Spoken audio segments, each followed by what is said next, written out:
سرکار دو عالم صلی اللہ علیہ وسلم کا گزر ایک قوم کی طرف سے ہوا تو آپ نے دیکھا کہ ان کے سر کچلے جا رہے ہیں۔ حضرت جبریل سے سرکار نے فرمایا، اے جبریل یہ کون لوگ ہیں؟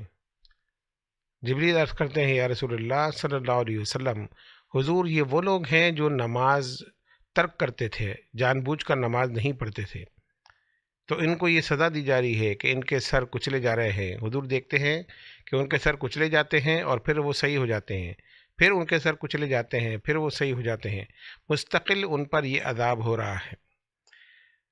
اب اندازہ لگائیے کہ نماز کو ترک کرنا کتنا بڑا گناہ ہے۔ نماز اللہ تبارک و تعالیٰ نے 50 فرض کی۔ سرکار دو عالم صلی اللہ علیہ وسلم کے بار بار اللہ کی بارگاہ میں جانے کی وجہ سے ہم پر 5 نمازیں فرض رہ گئیں، لیکن رب العالمین فرماتا ہے، محبوب آپ کے بندے 5 پڑھیں گے لیکن ان کا ثواب میں 50 نمازوں کا عطا فرماؤں گا۔